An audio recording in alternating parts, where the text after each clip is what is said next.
মুহররম মাসে কি কি আমল করব? মুহররম মাস শুরু হয়েছে, আমরা জানি।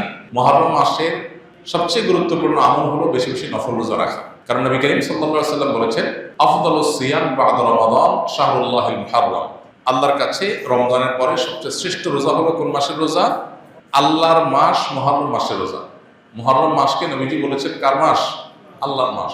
সব মাসই আল্লাহর, কিন্তু এটাকে আল্লাহর মাস বলে নবীজি সাল্লাল্লাহু আলাইহি ওয়াসাল্লাম ইঙ্গিত করেছেন এই মাসটা বিশেষ কারণে মর্যাদাপূর্ণ।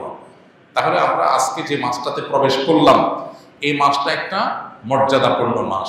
সম্মানিত 4 মাস সম্পর্কে কোরআন যে ধারণা দিয়েছে আমাদেরকে, আল্লাহ বলেছেন, ইন্না ইদ্দাতাশ শুহুরি ইনদাল্লাহি 12 শাহরান ফি কিতাবিল্লাহি ইয়াওমা খালাকাস সামাওয়াতি ওয়াল আরদ মিনহা আরবাআতুন হুরুম।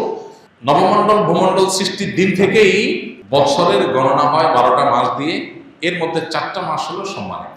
এই যে 4টা মাসকে আল্লাহ সম্মানিত বলেছেন, এই 4টা সম্মানিত মাসের মধ্যে একটা হলো মুহররম। বরং 4টা সম্মানিত মাসের মধ্যে সবচেয়ে বেশি সম্মানিত যেটা, সবচেয়ে শ্রেষ্ঠ মাস যেটা, সেটা হলো কোন মাস? মুহররম মাস। এই জন্য মাস হিসাবে রমজানের পরে সবচেয়ে মর্যাদাপূর্ণ মাস হলো কোনটা? মুহররম মাস, যেটা আমরা ইতিমধ্যে শুরু করেছি বা যে মাসে আমরা প্রবেশ করেছি। তো এই জন্য এটাকে আল্লাহর মাস বলা হয়েছে। এই মাসে বেশি বেশি নফল রোজা রাখতে হয়।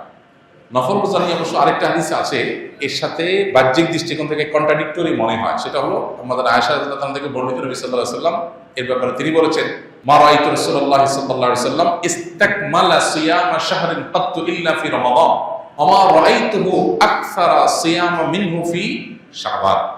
অর্থাৎ আমাদের আয়েশা বলেছেন রাদিয়াল্লাহু তাআলা আনহা, যে আমি নবী করিম সাল্লাল্লাহু আলাইহি ওয়াসাল্লামকে পুরো মাস রোজা কমপ্লিট করতে দেখছি এক মাসে, শুধু ছিল রমজান মাস, যে পুরো 30 দিন রোজা রাখছেন। এটা শুধু দেখেছি কোথায়? রমজান মাস।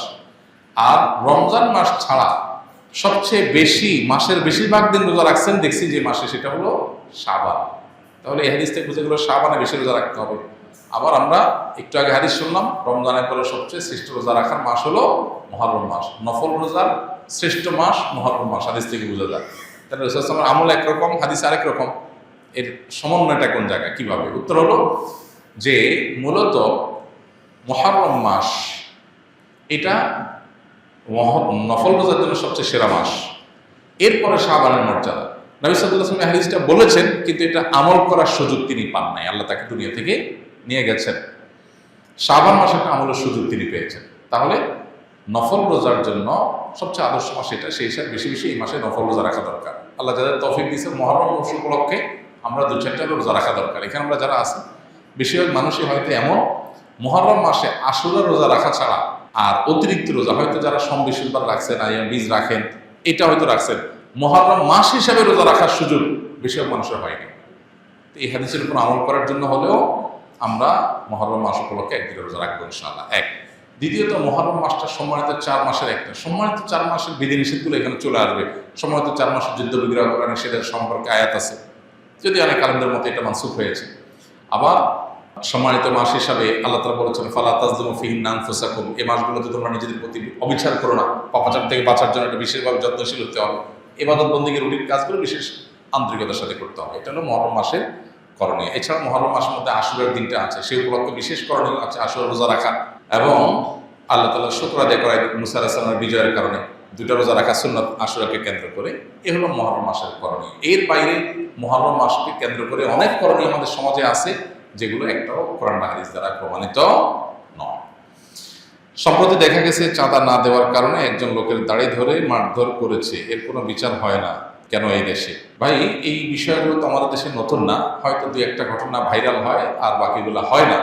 আমরা যে ঘটনা দেখেছি, সারা দেশে মানুষ, যে মানিকগঞ্জে একজনের দাড়ি ধরে তাকে মারধর করা হয়েছে চাঁদা না দেওয়ার কারণে, মিডিয়ার মারফত যেটা আমরা জানতে পেরেছি।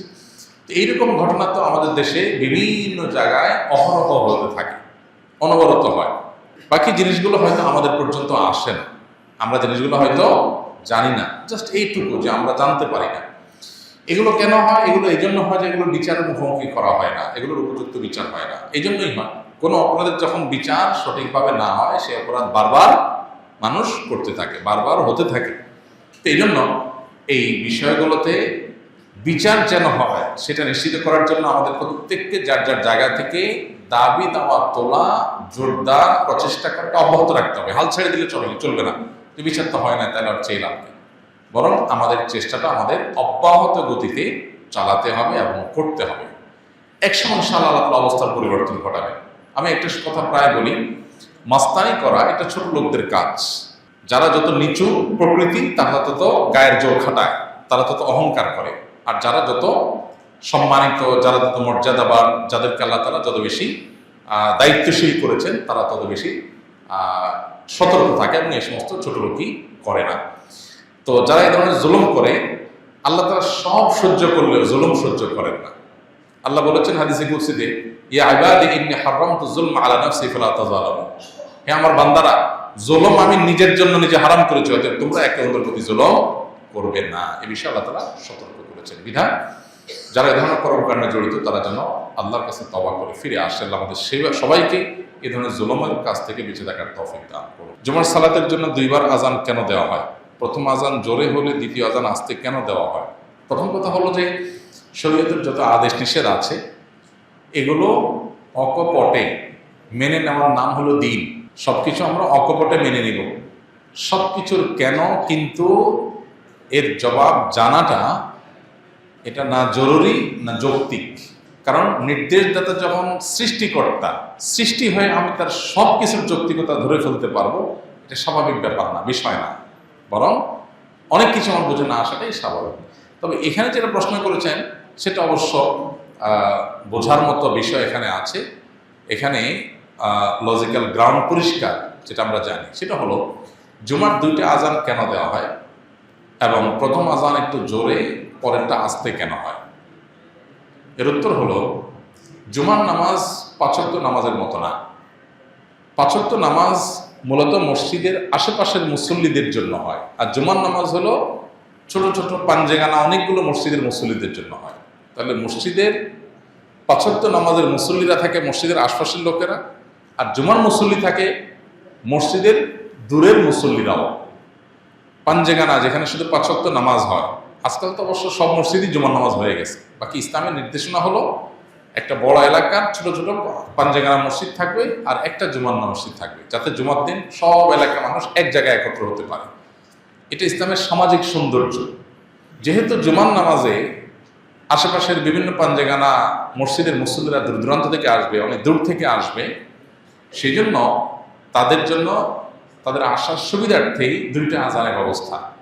প্রথম আজানটা অনেক আগে দেওয়া হয় যাতে করে দূরের মানুষগুলো ওইটা শুনে ধীরে ধীরে আস্তে আস্তে নামাজের সময় হয়, নামাজের সময়ের আগে তারা আসতে পারে। আর শেষের আজানটা দেওয়া হয়, এটা হলো নামাজ শুরু করার আগের যে আজান সেটা। আর প্রথমটা হলো দূরের মানুষকে জানাবার জন্য। দূরের মানুষকে জানাবার জন্য যদি দেওয়া হয় যেন ওটা জোরে হয়, বাইরে হয়। আর দূরের মানুষকে আহ্বান করার উদ্দেশ্য না পরের আজানে, সেজন্য এটা ছোট হয়, আসতে হয়, ভিতরে হয়। এই দুই আজান নিয়ে অনেকে বিতর্ক তোলেন। কোনো প্রয়োজন নাই এটা নিয়ে বিতর্ক করার, কারণ এটা যদিও খোলাফায়ে রাশেদার আমলে চালু হয়েছে, কিন্তু এই আজান নিয়ে কোনো সাহাবীর কোনো প্রশ্ন, বিতর্ক বা ভিন্ন মত সেরকম উল্লেখযোগ্য ছিল না। সো এই ব্যাপারে বলতে পারি উম্মার ইজমা রয়েছে। অতএব এটা নিয়ে অহেতুক বিতর্ক বাড়ানোর কোনো প্রয়োজন নাই। আস-সুন্নাহ ফাউন্ডেশন, উম্মার স্বার্থে সুন্নাহর সাথে।